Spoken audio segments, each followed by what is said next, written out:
सबको आ जाए तो हाँ आ जाएंगे, वो तो लॉन्ग वीडियो है।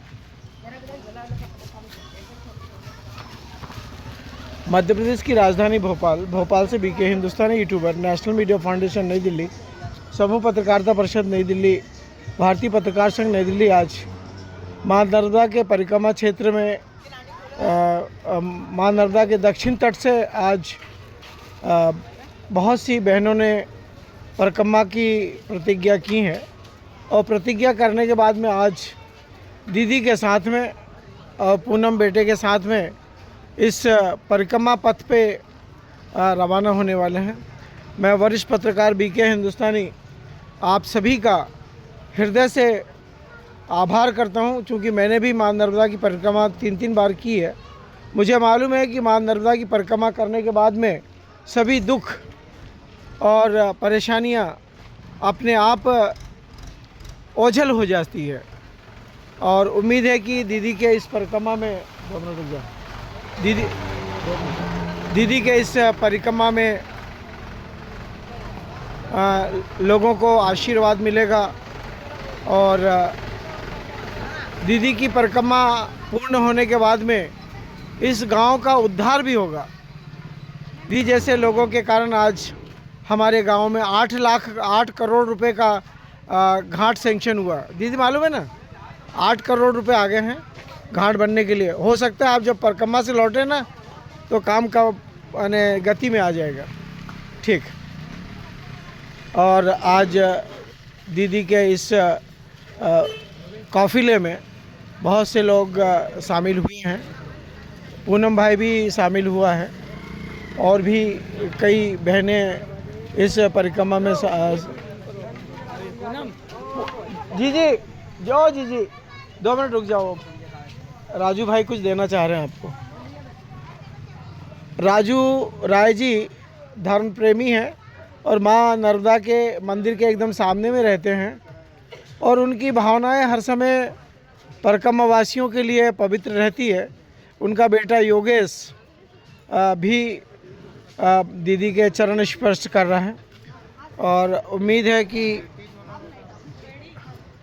इस पावन पर्व पर, इस अमृत बेला पर सभी लोग दीदी का सहयोग प्रदान करेंगे। दीदी कुछ ही देर बाद अन्य क्षेत्र से परिक्रमा के लिए रवाना होगी और दीदी ने काफ़ी लोगों के साथ में इस मां नर्मदा के गऊ घाट से परिक्रमा की शुरुआत की है और उम्मीद करते हैं कि दीदी की परिक्रमा के बाद इस गांव का भविष्य और उज्जवल होगा। हाँ, मैं डाल रहा हूँ, 10 मिनट में डाल रहा हूँ। मैं अभी 10 मिनट में आ रहा हूँ वहाँ पर।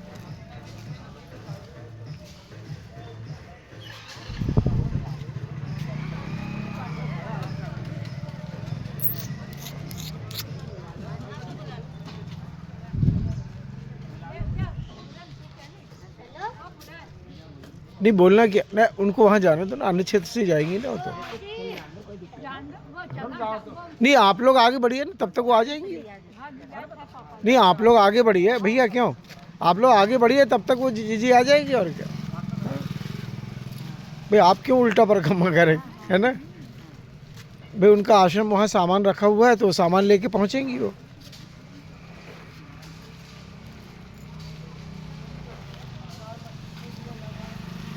मां नर्मदा का पावन तट, दक्षिण तट, और इस दक्षिण तट पर समय समय पर धर्म प्रेमी लोग परिक्रमा वासियों की सेवा में लगे रहते हैं।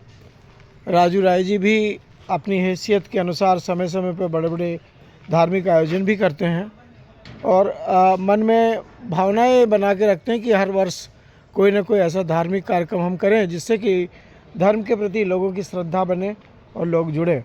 मैं वरिष्ठ पत्रकार बीके हिंदुस्तानी आज इस पावन बेला पर अचानक मां नर्मदा की कृपा से मौजूद हुआ हूँ और अपने चैनल के माध्यम से इस शुभ प्रभात के पेज को आप तक प्रेषित करूँगा। उम्मीद है कि आप हमारे 350 पत्रकार साथियों को आशीर्वाद देंगे। और हमारे मामा जी भी यहाँ खड़े हैं। ये मामा जी रोज़ सीहोर ज़िले से यहाँ आ जाते हैं होशंगाबाद ज़िले में उधम मचाने के लिए और शाम को फिर उधम मचा के वापस चले जाते हैं। और हमको रात भर तरसाते रहते हैं। मैं चाहता हूं कि मामा जी स्थायी रूप से यहाँ रहें, पर मामा जी यहाँ स्थायी रूप से रहते नहीं हैं। अब मामा जी को अब बांध के रखना पड़ेगा, तभी ये स्थायी रहेंगे, ऐसा लग रहा है। ये माँ नर्मदा का यह पावन स्थान, शंकर जी का यह भव्य स्थान, और अभी वर्तमान में नर्मदा मंदिर का, पहले नर्मदा मंदिर बनाया गया, माँ नर्मदा की स्थापना की गई। पुरानी मूर्ति जो है महाराष्ट्र के शास्त्री जी के यहाँ विस्थापित की गई, जहाँ नित्य प्रति उनकी पूजा पाठ की जाती है। अब इस आश्रम को एक भव्य रूप दिया जा रहा है। उम्मीद है कि जिन लोग भी हमारे इस चैनल के माध्यम से इस पावन श्रृंखला में, इस निर्माण में अपना यदि सहयोग देना चाहते हैं, तो उनको सादर आमंत्रित है कि वे इस धार्मिक स्थान को पवित्र बनाने के लिए अपना सहयोग प्रदान करेंगे। 2 मिनट रुक जाए, 2 मिनट रुक जाए, मैं अपने अनुसार काम करूंगा। मैं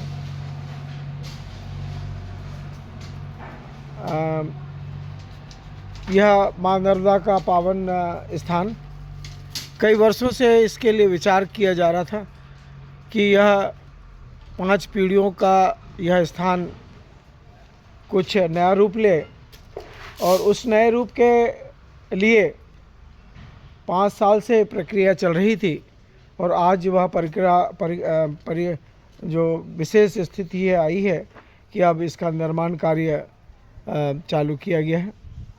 प्राइवेट एजेंसी का नाम तो नहीं जानता हूँ मैं, पर हम अगले वीडियो में जो एजेंसी इसको संभाल रही है उसके बारे में भी जानकारी देंगे। देखिए किस प्रकार से पिलर बनाए जा रहे हैं। पिलर भी इतने गहरे बनाए जा रहे हैं जिससे कि आने वाले कई वर्षों तक यह आश्रम अपनी भव्यता को लोगों तक दर्शाता रहेगा। ऐसे 25 की रात के हैं, 20 और 25 की रात के है, जैसा कि केला देवी धाम में बनाया गया है गर्भगृह को, उसी प्रकार कॉलमों को भी बनाया जा रहा है। 2x1 के कॉलम है। हाँ, 2x1 के कॉलम है, ऐसा ठेकेदार, हाँ ठेकेदार साहब बता रहे हैं। क्योंकि केला देवी धाम को भी इतना मजबूत बनाया गया है कि माँ नर्मदा का जब भी जल स्तर बढ़े तो जल से कोई परेशानी नहीं जाए, इसके ऊपर ठेकेदारों ने ध्यान दिया है। और जब से ओम प्रकाश गुरुजी यहाँ पर विराजमान हुए हैं, नित्य हर 2 और 3 वर्षों के बीच में नए नए आयाम यहाँ पर होते रहते हैं, और बड़े बड़े कार्यक्रमों का आयोजन भी होता चला आया है। उम्मीद है माँ नर्मदा ओम प्रकाश गुरुजी को ऐसी उम्र दे जिससे कि आने वाली पीढ़ी उनको याद करे और उनके भविष्य के बारे में इतिहास लिखा जाए, ऐसे हम उम्मीद करते हैं। ओम प्रकाश गुरुजी ने प्रण कर लिया है कि बाबरी के इस धाम को विश्व के कोने तक वे पहुंचा के रहेंगे, और उसी लिए वो प्रयास रहते हैं अपने स्वयं के खेतों से आने वाले पैसे को भी 2 लाख से 3 लाख रुपए वे स्वयं खर्च करते हैं इस पावन धाम के लिए, और गांव के लोग भी बड़े प्रेम और आनंद से उनको सहयोग प्रदान करते हैं। रही बात समय समय पे घटनाक्रम घटते रहते हैं, वो लिखित योग है, और लिखित योग समय समय पर होता रहता है, और हम भी ये प्रयास करते हैं कि इस पावन धरती ग्राम पंचायत बाबरी घाट, जिसका कि अभी राजस्व में नया नामकरण होने की प्रक्रिया चल रही है, नर्मदापुरम में क्या पुरम है, क्या पुरम नाम रखा है इसका गांव का? नहीं, रेवापुर का ऐसा कृषि मंत्री कमल किशोर जी ने घोषणा करके गए थे, रेवापुरम की घोषणा करके गए थे, और उसकी प्रक्रिया चल रही है। अभी कल परसों ही हमको पता लगा कि मध्य प्रदेश सरकार ने इसका नाम परिवर्तित कर दिया है, पर अभी कलेक्टर के दस्तावेजों में वह नहीं पहुंच पाया है। और एसडीएम को भी दस्तावेज़ों में नहीं पहुंच पाया है। पर हम इस पूरे गांव के लोग और आने वाले लोग भी उसी नाम से इस पवित्र धाम को जानते हैं और पहचानते हैं। और मैं वरिष्ठ पत्रकार बीके हिंदुस्तानी, मेरा यह जन्म स्थान है और इस जन्म स्थान पर हम छत्तीसगढ़ में 42 साल रहने के बाद में माँ नर्मदा की ऐसी कृपा हुई है कि मैं यहाँ पहुँचा हूँ और यहाँ पर आके मैंने अपना विवाह संस्कार भी किया और 3 पुत्री और 1 पुत्र का परिवार है मेरा। और बड़ी पुत्री बारदा में मैंने दिया हूँ हर्षा को, वो भी 1 लड़की और 1 लड़के की माँ बन चुकी है। और दूसरी बालिका मैंने नया गांव में दिया है, अभी वह साल भर ही हुआ है। और तीसरी बच्ची जो है 8वीं क्लास में अब बोर्ड की परीक्षा दे के आगे बढ़ रही है। और मेरा बेटा प्रथम हिंदुस्तानी इस समय टी-शर्ट की कंपनी में टी-शर्ट के बनाने की प्रोसेस को सीखने के लिए गया हुआ है और उसी कंपनी में 8 घंटा नौकरी भी करता है और 4 घंटा काम भी सीखता है। इस प्रकार 12 घंटे काम करने के बाद वह एक बहुत बड़ी कलाकृति बन के निकलेगा, ऐसी हम उम्मीद करते हैं। मैं वरिष्ठ पत्रकार बीके हिंदुस्तानी इस पावन धरती पर हो रहे सभी कार्यों को अपने चैनल के माध्यम से माँ नर्मदा की कृपा से समय समय पे दिखाता आया हूँ और दिखाता रहूँगा, ऐसी उम्मीद करता हूँ। कई बार योजनाएं बनती है पर वो कार्य रूप नहीं ले पाती है और योजनाएं फिर नहीं आती है, पर धार्मिक स्थान है, माँ नर्मदा की जैसी जैसी कृपा होती जाती है वैसे वैसे निर्माण की गतिविधि भी बढ़ती जाती है। और आज हम एक पावन परिक्रमा के बारे में जानकारी देने आए थे और इस माँ नर्मदा के पावन कार्य को भी दिखाने का ये प्रयास कर रहे हैं।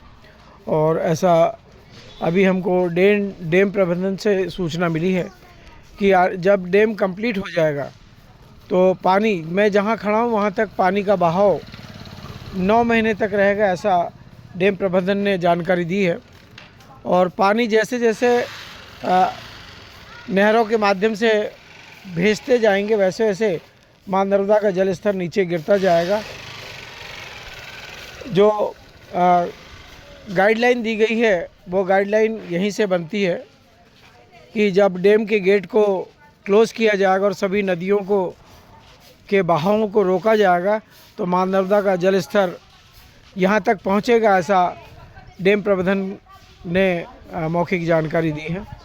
और 8 करोड़ का जो घाट सेंक्शन हुआ है उसका काम भी कुछ ही दिनों में चालू हो जाएगा, ऐसा